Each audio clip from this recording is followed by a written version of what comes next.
Good morning dear students. आज के इस वीडियो में हम लोग मेंडेलियन डिसऑर्डर्स इन मैन यानी मनुष्य में कुछ जीनी व्यतिक्रमों की वंशागति के संबंध में अध्ययन करेंगे।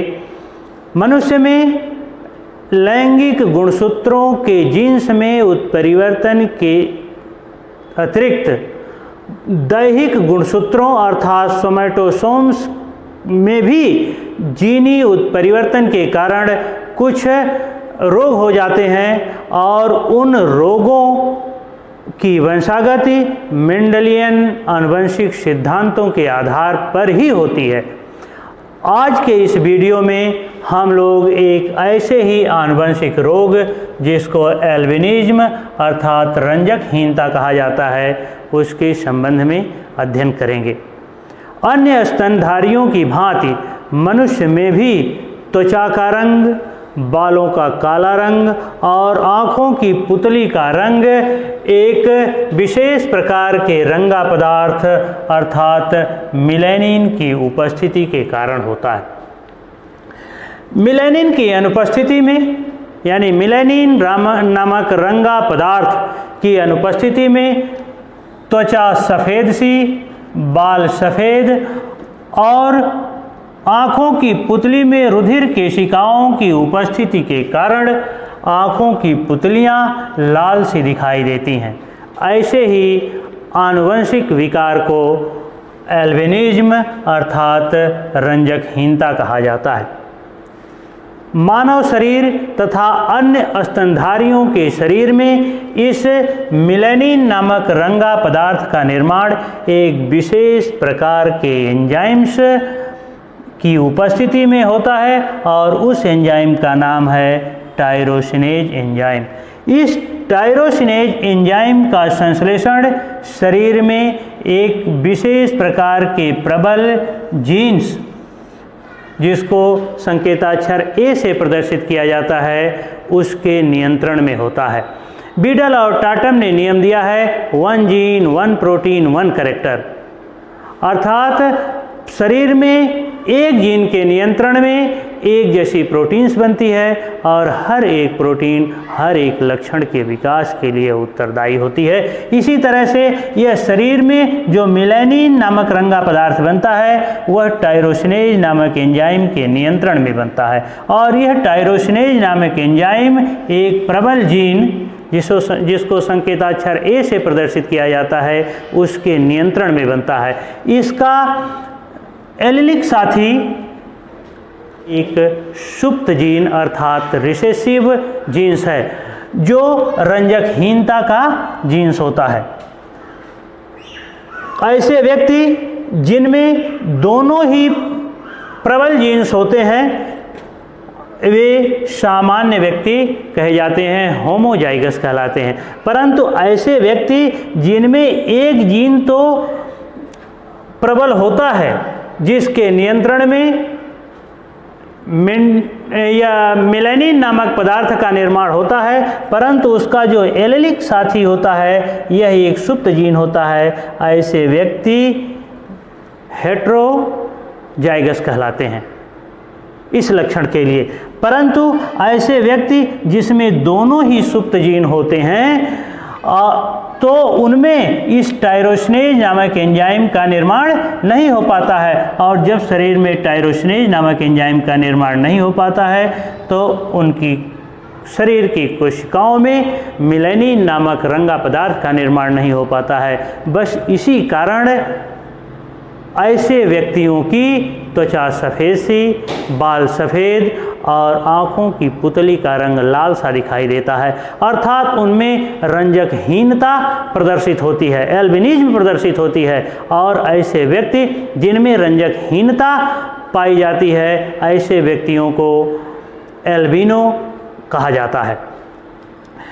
अब आइए हम आपको यह बताएं कि समाज में ऐसे व्यक्तियों की संख्या कितनी होती है।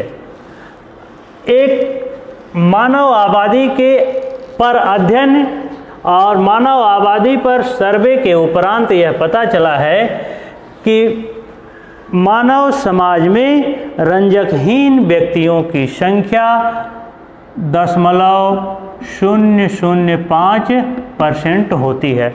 अर्थात प्रत्येक 20,000 व्यक्ति में एक व्यक्ति एल्बिनिज्म अर्थात रंजकहीनता नामक आनुवंशिक बीमारी से ग्रस्त होता है। अब हमने अभी आपको बताया कि इस टायरोसिनेज नामक एंजाइम का निर्माण, जिसके नियंत्रण में मिलेनिन नामक रंगा पदार्थ का निर्माण होगा, वह एक प्रबल जीन के नियंत्रण में होता है। इसका एलेलिक साथी सुप्त जीन होता है जो रंजकहीनता प्रदर्शित करता है। अब मैं आपको बताऊं कि इस रंजकहीनता की वंशागति संतानों में किस प्रकार से होती है। यदि एक ऐसा पुरुष हो जो हेट्रोजाइगस हो, यानी उसमें एक एलील्स प्रबल जीन का हो परंतु उसका जो दूसरा एलीलिक साथी हो यह सुप्त जीन वाला हो, रंजकहीनता जो प्रदर्शित करने वाला हो, इसकी शादी एक ऐसी स्त्री से होती है जो स्वयं हेट्रोजाइगस है, अर्थात उसमें रंजकहीनता के प्रबल जीन और सुप्त जीन दोनों हैं। यदि इन दोनों की शादी हो जाती है तो उनकी संतानें जो होंगी उनमें रंजकहीनता जैसे आनुवंशिक रोगों की वंशागति किस प्रकार से होगी, इसको चेक करने के लिए पुनेट के चौखाने की विधि का सहारा लिया जाता है। तो ऐसे व्यक्ति जिसमें दोनों ही यानी ऐसे कपुल जिसमें दोनों ही हेट्रोजाइगस हैं, उनमें जो संतानें उत्पन्न होंगी उन संतानों में रंजकहीनता की वंशागति किस प्रकार से होगी। इनकी यह जो संतानें होंगी उनमें रंजकहीनता वाली संतानें केवल 25% होने की संभावनाएं हैं। यही संतानें ऐसी होंगी जिनमें एल्बिनिज्म प्रदर्शित होगी, क्योंकि इन 25% संतानों में दोनों ही जीन सुप्त जीन होंगे जो रंजकहीनता प्रदर्शित करेंगे। अर्थात इन सुप्त जीन्स के नियंत्रण में टायरोसिनेज नामक एंजाइम का निर्माण नहीं हो पाएगा, और जब शरीर में टायरोसिनेज नामक एंजाइम का निर्माण नहीं होगा तो मिलेनिन कोशिकाओं में मिलेनिन का निर्माण नहीं होगा। इस कारण उनकी त्वचा सफ़ेद सी, बाल सफ़ेद और आँखों की पुतली का रंग रुधिर केशिकाओं की उपस्थिति के कारण लाल हो जाएगा। परंतु 25% ऐसी संतानें इसमें प्राप्त होंगी जिसमें दोनों ही जीन प्रबल जीन्स होंगे, अर्थात यह होमोजाइगस नॉर्मल होंगी। परंतु 50% ऐसी संतानें होंगी जो हेट्रोजाइगस होंगी, उनमें एक जीन तो प्रबल होगा परंतु उसका जो एलीलिक साथी दूसरा जीन है वह सुप्त जीन होगा, परंतु यह प्रबल जीन इस सुप्त जीन पर डोमिनेंट है, इसलिए इस सुप्त जीन का प्रभाव दर्शरूप नहीं होगा। अर्थात ऐसी संतानें जो हेट्रोजाइगस होंगी उनमें एल्बिनिज्म प्रदर्शित नहीं होंगी। इस प्रकार से कुल 75% ऐसी संतानें होंगी जिनमें रंजकहीनता प्रदर्शित नहीं होगी, यानी इनका दर्श रूप सामान्य होगा। परंतु 25% ऐसी संतानें होंगी जिनमें रंजकहीनता होगी, यानी वह रंजकहीन होंगी। अर्थात इनका जो सामान्य और रंजकहीनता का जो अनुपात आएगा वह फिनोटाइप रेशियो 3:1 आएगा, और ठीक ऐसा ही आएगा जैसा ग्रेगर जॉन मेंडल के आनुवंशिकता संबंधी दूसरे नियम लॉ ऑफ सेग्रीगेशन में आता है।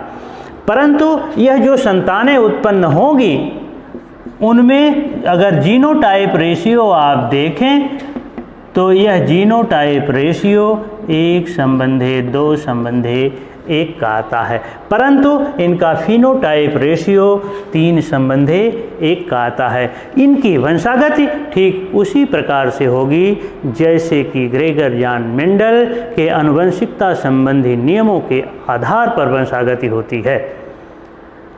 तो इस तरह से हमने इस वीडियो में आपको एक